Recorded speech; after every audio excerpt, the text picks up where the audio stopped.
김대중 전 대통령 사저 매각 후폭풍이 거셉니다. 동교동에 있는 DJ 사저, 이달 초 개인 사업자들에게 100억여 원에 팔린 바 있다는 보도가 나왔습니다. 이 보도 이후로 이재명 후보와 동교동계 인사들이 움직이기 시작했는데 한성훈 기자, 다소 늦었다, 왜 진작 움직이지 않았냐라는 지적들이 나오고 있죠. 예, 이 동교동 사저 얘기부터 해보면 2019년 6월에 김대중 전 대통령 부인 이희호 여사가 별세하자 이 아들 형제들 간의 갈등 대상이 됐던 사저입니다. 이 유일한 친자인 삼남 김홍걸 전 의원이 사저 소유권을 주장하자 이 장남인 김홍업 이사장이 사저 처분 금지 가처분 신청을 내기도 했었는데요. 결국 양측이 합의를 해서 김 전 의원 소유가 되긴 했는데 20억이 넘는 상속세 체납 등을 이유로 지난달 2일에 동교동 사저를 개인 사업자에게 100억여 원에 매각한 겁니다. 이런 동교동 사저 매각에 대한 민주당 무관심, 이런 지적들이 계속 야권 내에서 이어지자 이재명 당대표 후보가 당 차원의 해결책을 내놓겠다, 이렇게 뒤늦게 말한 건데요. 이 후보의 러닝메이트 격으로 당 최고위원 선거에 출마한 민주당 김민석 의원이 SNS에 민주당과 내가 DJ의 유업을 이어야 할 주체로서 책임감을 갖고 풀어나갈 방법을 찾겠다, 이렇게 이재명 후보의 발언을 전했고요. 이 DJ 발탁으로 정치에 입문한 김민석 의원은 앞서 박지원, 정동영, 추미애 의원 등과의 회동한 사실을 언급하면서 대통령을 모셨던 사람들이 해결책을 찾아보고자 뜻을 모았다, 이렇게 밝혔습니다. DJ 비서실장을 지낸 민주당 박지원 의원도 사과드린다면서 이 동교동 사저 재매입을 위해서 자신의 이 정기예금 6억 원을 전부 내놓겠다, 이렇게 말했습니다. 사실 이 문제가 지금 이렇게 보도가 되기 전부터 아마 지금 언급된 이재명, 박지원, 그리고 또 김민석, 권노갑 이런 사람들 알고 있을 것으로 저는 예상이 되고 그렇게 알고 있을 거라고 믿어 의심치 않는데 왜 이렇게 팔리고 난 다음에 뒤늦게 이렇게 나서느냐. 박지원 의원 6억 원의 사재를 털어놓겠다. 진작에 이렇게 움직였다면 이런 일이 안 벌어지는 거 아닌가요? 할 수 있었다면. 그냥 넘어가려고 했던 것 아닌가요? 저는 그런 판단이 됩니다. 자, 민주당이 DJ와 노무현 전 대통령의 적자, 네. 임을 그동안에 자임하고 있었으면서 네. 사실은 이 문제는요. 김홍걸 전 의원하고 김홍업 시간에 이제 어떤 상속 분쟁 네. 이런 것이 있을 때부터 언론에도 여러 차례 보도가 됐습니다. 맞습니다. 그리고 그 이후에 이제 동교동 사저를 판다는 얘기도 언론에 보도된 적이 있었거든요. 그렇기 때문에 조금만 관심이 있었으면 충분히 알 수 있었고 본인들이 충분히 인지하고 있었을 텐데. 네.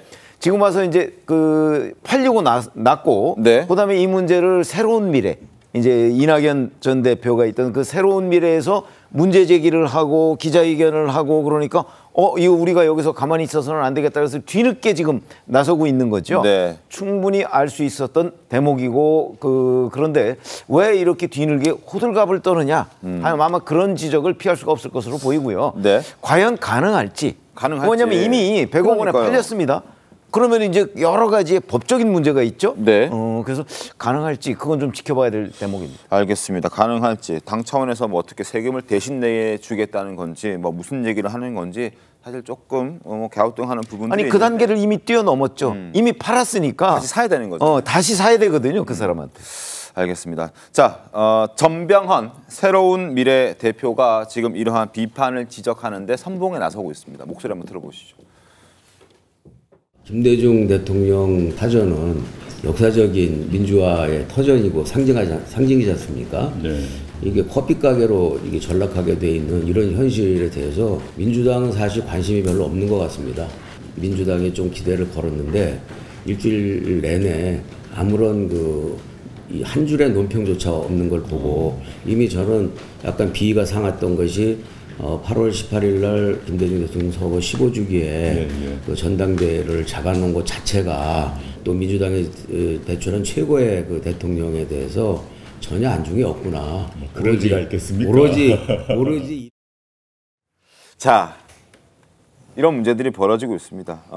이걸 사실 김홍걸 전 의원도 왜 지금 와서 자신을 파렴치범으로 모느냐. 진작 도와달라고 손 내밀 때 도와주지 않고 왜 지금 와서 그러냐 이런 지적들을 하더라고요. 그러니까 이 부분은 좀 전에 우리 최병무 위원님께서 말씀 주셨을 때 관심이 민주당이 없었다라고 말씀 주셨는데 사실 그렇지는 않아요. 그렇습니까? 사실 이 문제가 어제 오늘의 얘기가 아니고 몇 년 된 얘기거든요. 근데 그런 과정 속에서도 이 부분이 굉장히 그러니까 그 역사적으로나 이런 걸 봤을 때 동교동계가 태동된 곳이기 때문에 네. 중요성도 있고 그렇지만 또 한편으로 보면 이건 또 개인 재산권에 관련된 부분이 있기 때문에 그 개인의 재산권에 대해서 뭐 당에서 이래라 저래라 또 할 수 없는 그런 또 부분도 있었던 것입니다. 그래서 이제 동교동 쪽에서는 양측의 갈등, 특히 형제 간의 갈등이기 때문에 양측의 갈등을 좀 중재해보고 좀 조정해보려고 하는 그런 부분들이 있었는데 사실 그게 쉽지는 않았다라는 것이고 네. 이 부분에 있어서 또 개인의 재산권 행사한 부분이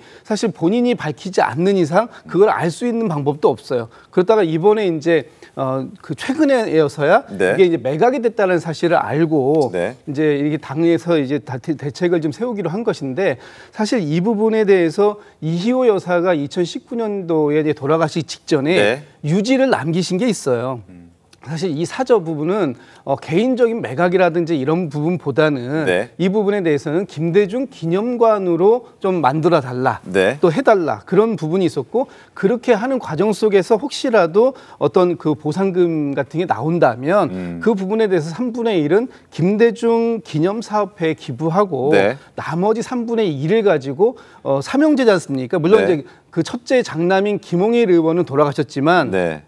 그 가족들, 그 다음에 둘째인 김홍업, 셋째인 김홍걸 이분들이 사이좋게 이 부분에 대해서 3분의 1씩 나눠 가져라 이런 유지를 남기신 바가 있어요. 그렇기 때문에 이거는 사실은 어디까지나 개인의 재산권 행사 부분이고 뭐 그런 부분들이 있지만 사실 이제 이 부분을 지금 이제 그 새로운 미래 쪽에서 뒤늦게 문제 제기를 하셨는데 네. 이 부분에 대해서는 하실 수 있습니다. 다만 이 부분들이 이렇게 그냥 서로 왜 관심이 없었느냐 이런 식의 문제 제기가 아니라 안타까운 부분이 생겼으니 이 부분을 합리적으로 다시 한번 해결할 수 있는 방안을 좀 마련해 보자라는 쪽으로 얘기했다면 아마 이렇게 개인적으로 감정이 상하는 일도 없었을 것이고 알겠습니다. 뭔가 조금 좋은 방향이 만들어지지 않았을까라는 좀 아쉬움이 좀 크게 남는 대목이죠. 알겠습니다. 어쨌든 김홍걸 전 의원 3남이죠.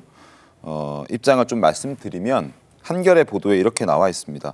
김대중 재단 쪽은 돈이 없다고 이미 난색을 표했다. 동교동계 모두 이 문제를 알고 있었지만 해결할 의지가 없었으면서 이제 와서 김 전 의원, 그러니까 본인을 왜 파렴치범으로 몰고 있냐라고 말했다라고 한겨레가 보도했습니다. 어쨌든 알고 있었고 이걸 해결할 수 있는 기회와 시간은 있었는데 그냥 나 몰라라 하고 있다가 왜 이제 와서 팔렸다고 하니까 내가 이걸 관리 못해서 팔게끔 만들었냐, 나를 나쁜 사람 만들고 이제 와서 돈을 좀 내겠다고 해봐야 어떻게 할 거냐, 뭐 이런 불만들을 이제 쏟아내는 거예요, 본인도.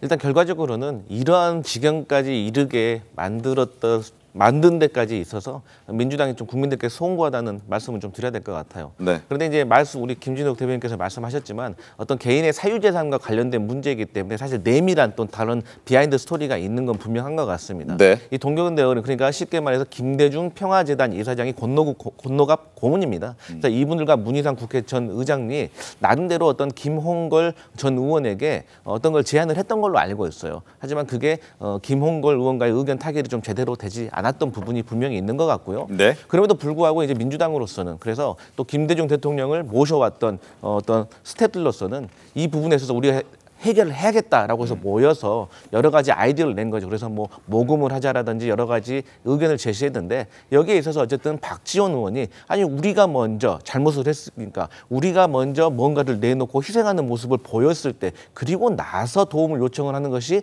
도리인 것 같다. 그래서 내가 뭐 내 자택 빼고 나머지 예금 있는데 나 이거라도 다 내놓겠다. 우리 십시일반을 해서 우리가 먼저 희생하는 모습을 보이자라고 이제 아이디어를 냈고 여기에 대해서도 이제 이재명 전 대표가 화답을 하고 있기 때문에 민주당에서 물론 100억이 넘는 어떤 비용이 소요가 될 것 같습니다. 네. 그래서 사실 소잃고 외양간을 고치는 격인데 지금이라도 좀 이 당내에서 이것을 좀 제대로 해결해서 외양간을 좀 고쳤으면 한다 이런 모습입니다.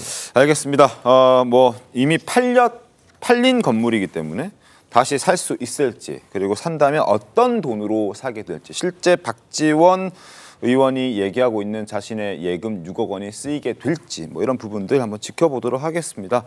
자, 뒷북이라는 지적들도 뒤따른다라는 부분도 반드시 짚어드리겠습니다.